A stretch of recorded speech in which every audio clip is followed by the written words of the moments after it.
پیارے بچوں، آپ سب کو کتابوں کی کہکشاں میں خوش آمدید۔ میں آپ کی میزبان دیا خان آپ کے لیے ایک مزیدار کہانی لے کر آئی ہوں، شیر اور چوہا۔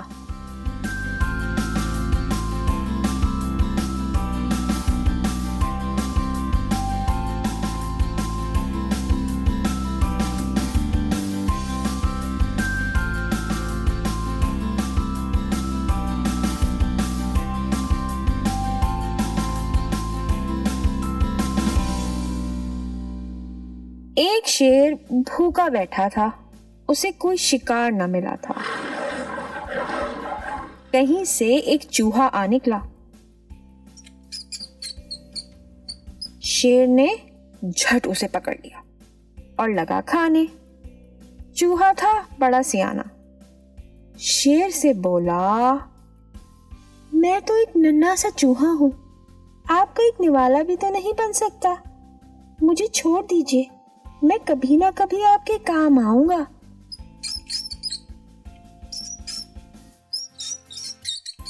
شیر چوہے کی یہ بات سن کر بہت ہنسا اور کہنے لگا، تو میرے کیا کام آئے گا؟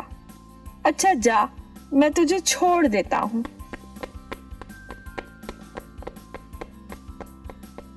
ایک دن چوہا اپنے بل سے نکلا۔ اس نے دیکھا کہ وہی شیر جال میں پھنسا ہوا ہے۔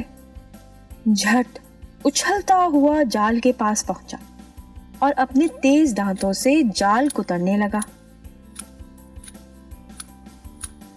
تھوڑی دیر میں جال کٹ گیا۔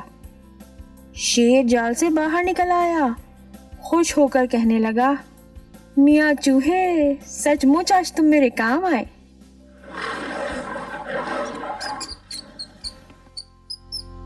اس کہانی سے ہم کو یہ سبق ملتا ہے کہ ہمیں کسی چیز کو بھی حقیر نہیں سمجھنا چاہیے۔ اللہ نے کوئی چیز بے مقصد اور بیکار نہیں پیدا کی ہے۔